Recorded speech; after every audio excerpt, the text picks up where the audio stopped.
Hello everyone, welcome to MKS biovision. आज हम जिस टॉपिक को डिस्कस करने वाले हैं वो है mutation breeding for improvement of crop plant. तो म्यूटेशन क्रॉप प्लांट में हम कैसे इंड्यूस करते हैं, क्यों इंड्यूस करते हैं, कैसे उसको डिटेक्ट करेंगे और किस किस क्रॉप में हमने म्यूटेशन किया है। कुछ क्रॉप्स के नाम भी हम लोग देखेंगे यहां। अब let us start with this mutation in crop plant is induced with the help of ionizing radiation, X-ray, gamma ray, thermal neutron that is slow neutron और non ionizing radiation UV rays. खास करके physical mutagens का ही हम लोग प्रयोग करते हैं। These are the physical mutagens. Physical mutagens plant के केस में खास करके हम लोग रेडिएशन का इस्तेमाल करते हैं क्रॉप के इंप्रूवमेंट के लिए। Exploitation of induced mutation for crop improvement is called mutation breeding. Rate of induced mutation is very high compared to spontaneous mutation. ये तो हम लोग जानते ही हैं। अब इसमें देखते हैं कि अब म्यूटेशन को हम क्यों इंड्यूस करते हैं। म्यूटेशन को हम क्रॉप प्लांट में इसलिए इंड्यूस करते हैं टू क्रिएट वेरिएबिलिटी। उसके जो जर्म प्लाज्म में है उसमें वेरिएशन लाने के लिए करते हैं। To develop male sterility.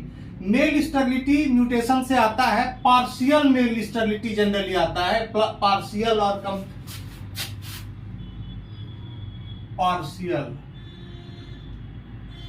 Partial male sterility यानी कि जो पॉलन ग्रेन है वो स्टेराइल होते हैं और most of the plant behaves like a female plant.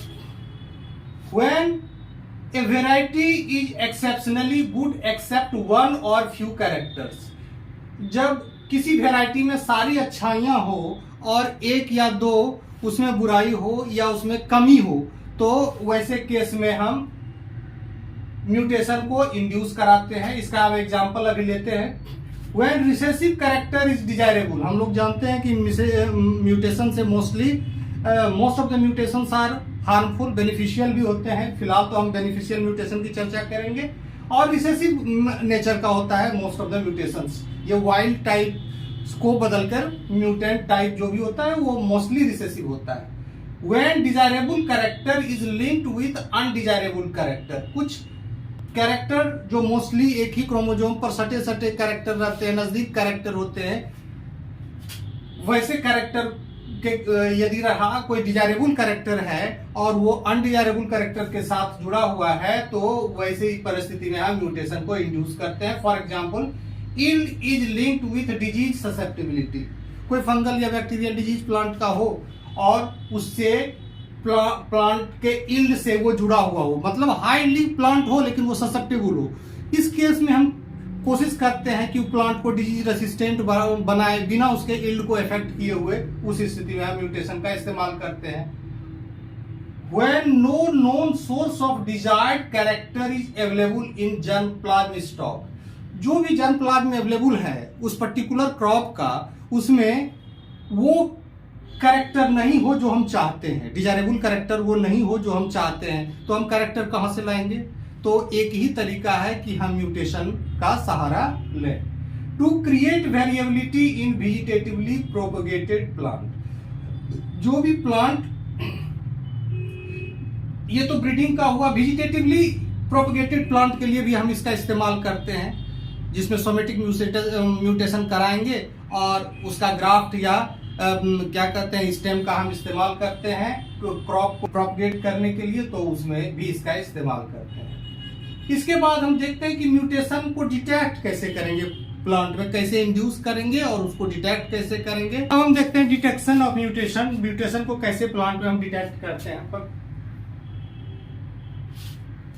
इसके लिए हम पहले क्या करते हैं, वैसे तो क्या कहते हैं, एपिकल मेरिस्टेम को भी हम इरेडिएट कर सकते हैं या टिश्यू कल्चर के दौरान हम रेडिएशन का इस्तेमाल कर सकते हैं, लेकिन मैंने यहाँ पर हमने सीड लिया है, सीड पर हम रेडिएशन का इस्तेमाल करते हैं। Seeds of a variety is treated with radiation. किसी एक पर्टिकुलर वेराइटी के सीड्स को रेडिएट किया गया है, रेडिएशन के बाद सीड्स को ग्रो किया गया है, तो इससे जो प्लांट बनेगा उसको हम M1 प्लांट कहेंगे। उसको हम क्या कहेंगे? M1 plant. अब इस M1 प्लांट का हम सेल्फिंग कराएंगे। सेल्फिंग कराएंगे तो उससे हमको M2 प्लांट मिलेगा। M1 plant is self to produce M2 plant to avoid outcrossing due to partial male sterility। जब हम म्यूटेशन इंड्यूस करते हैं तो प्लांट में पार्शियल मेल स्टेरिलिटी आ जाता है, इसीलिए वो सीड प्रोडक्शन के लिए बाहर के पॉलन ग्रेन पर ज्यादा निर्भर करता है। लेकिन हम कोशिश करते हैं जो भी अवेलेबल फर्टाइल पॉलन ग्रेन है उसी के द्वारा M1 प्लांट फर्टाइल हो, ये पॉलिनेटेड हो, और इससे हमें एक M2 प्लांट मिलेगा। यानी सेल्फिंग कराएंगे, बाहर का पॉलन ग्रेन को आने से चेक करेंगे, उसको अवॉइड करेंगे। अब क्या होगा कि जब ये प्लांट हमको मिल गया, M2 प्लांट मिल गया, अब मान लीजिए एक पर्टिकुलर प्लांट में म्यूटेशन हो गया, हमने म्यूटेंट फीचर, जिस फीचर के लिए, जिस पर्टिकुलर फीचर को पहले ध्यान रखना है कि कौन सा फीचर हमें चाहिए, डिजीज रेसिस्टेंट का चाहिए या मान लीजिए कोई दूसरा फीचर चाहिए, तो हम उस पर्टिकुलर फीचर के लिए हम देखते हैं कि क्या वैसा फिनोटाइप हमको मिल रहा है। अब हम यह जो म्यूटेंट फिनोटाइप है उसको हम काउंट करेंगे, म्यूटेंट, और उसके बाद क्या करेंगे, म्यूटेशन का फ्रीक्वेंसी निकालेंगे इस फॉर्मूले से, number of plant showing mutant phenotype in M2 divided by total number of M2 plants into 100। इससे हमको परसेंटेज मिल जाएगा, परसेंटेज म्यूटेशन का फ्रीक्वेंसी का हमको परसेंटेज मिल। 1000 प्लांट लेंगे तो उसमें हो सकता है 1-2 प्लांट हमको म्यूटेशन शो करे, म्यूटेंट फिनोटाइप शो करे। तो इस तरह से हम परसेंटेज म्यूटेशन को कैलकुलेट करते हैं। Now come to the certain examples. कुछ प्लांट के यहाँ नाम दिए गए हैं जिसको रेडिएशन से इसमें म्यूटेशन इंड्यूस कराया गया है। फॉर एग्जांपल व्हीट में हम देखते हैं सरबती सोनोरा जो है, ये म्यूटेंट वेराइटी है, ये सोनोरा 64 से बनाया गया है, यूज किया गया है इसमें अल्ट्रावायलेट रेज। इसी का एक दूसरा वेराइटी है, व्हीट का ही दूसरा वेराइटी है NP836, ये बनाया गया है वेराइटी से NP799, पेरेंट वेराइटी है, इसमें यूज किया गया है एक्सरे को। पैडी या राइस में जो ये वेराइटी जगन्नाथ है, ये इसका पेरेंट वेराइटी है T141, और इसमें भी एक्सरे का इस्तेमाल किया गया है म्यूटेशन इंड्यूस करने के लिए। फ्रेंच बीन पूसा पार्वती, ये इंप्रूव्ड वेराइटी है वैक्स पोडेड बीन का, जिसको एक्सरे इंड्यूस करके बनाया गया है।